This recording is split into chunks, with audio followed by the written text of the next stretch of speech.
Sir जब आप बीकानेर में एडिशनल एसपी के पद पर कार्यरत थे तो सर वहाँ पे एक मोनालिसा मर्डर केस हुआ। सर 2 साल बाद उसकी एफआईआर दर्ज हुई मर्डर के, और आपने सर कैसे इसको ट्रेस किया और आपको ऐसा क्यों लगा कि ये जो केस है ये मिसिंग का नहीं होकर कुछ और मिस्ट्री है, और फिर उस पर आपने काम किया और उसको ट्रेस भी किया? सर मोनालिसा एक लड़की थी जिसका किसी लड़के से कोई संबंध था। उसी क्रम में वो बगरू रहने आते हैं।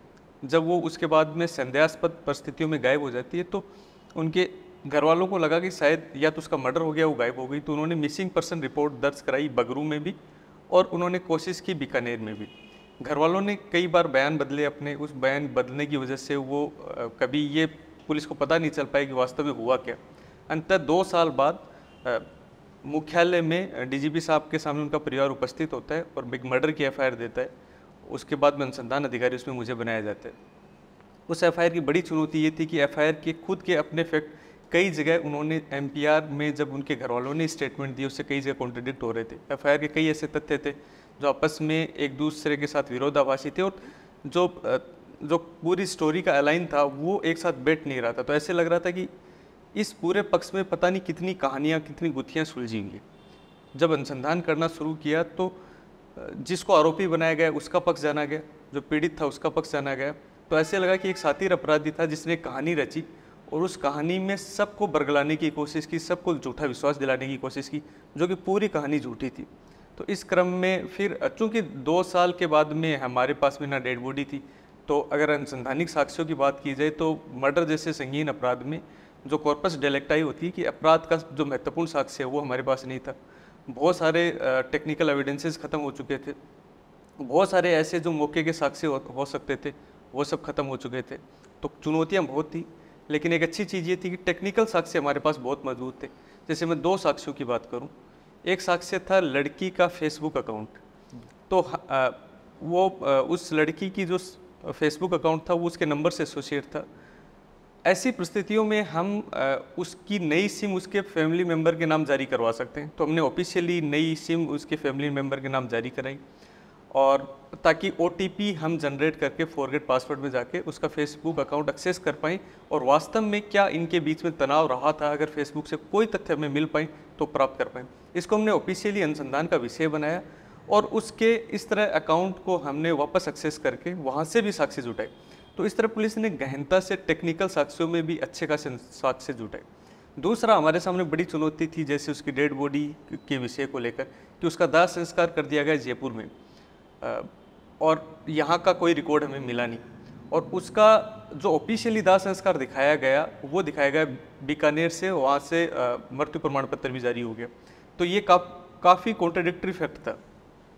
तो इस तरह, लेकिन जितने लोग दाह संस्कार स्थल पे आए उन सब की CDR मिलान हुई कि वो इस घटना स्थल पे आए, उनकी उपस्थिति रही, वो हमने CDR से प्रूव किया।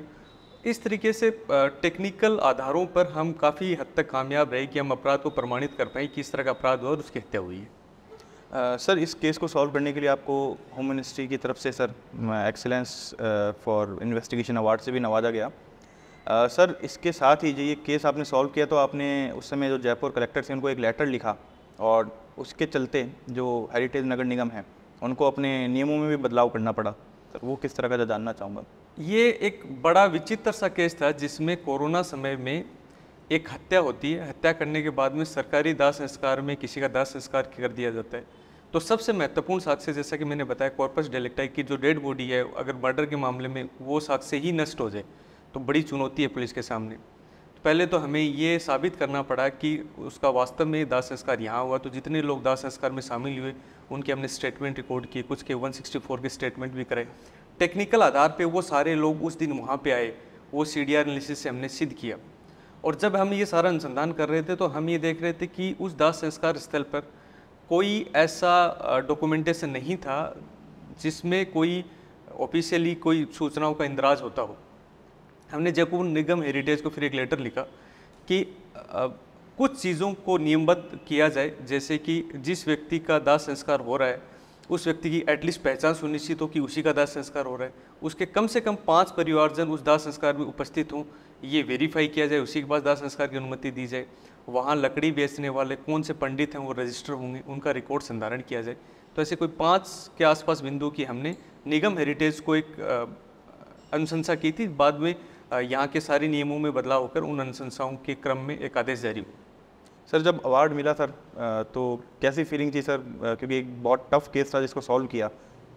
ये बेसिकली हमारी पूरी टीम को रिवॉर्ड था, और कहीं ना कहीं ये एक पुलिस टीम में ये भी भरोसा हुआ कि अपराध के बारे में कहा जाता है कि जब कोई घटना, कोई अपराध होता है तो कहीं ना कोई साक्ष्य छूटता है। तो वो अपराधी था, वो बड़ा सातिर था, उसको कहीं ना कहीं लगता था कि लगभग 2 वर्ष का समय पूरा हो चुका है, सारे अनुसंधानिक साक्ष्य खत्म हो चुके हैं। इस अनुसंधान में अपराध को डिटेक्ट कर पाना और उसको गिरफ्तार कर पाने से ये साबित होता है कि हम पुलिस अपराध को ढूंढ पाने में सक्षम है। ये हमारी पूरी टीम के लिए ही एक तरह का रिवॉर्ड था, जिससे पूरी टीम ही उत्साहित हुई। इस वीडियो क्लिप को पूरा देखने के लिए आपका बहुत बहुत धन्यवाद। दिल से ब्रेव चैनल और दिल से ब्रेव क्लिप को लाइक करें, सब्सक्राइब करें, कमेंट में जरूर बताएं आपको क्या चीज़ अच्छी लगी, और हाँ, बेल आइकन जरूर दबाएं।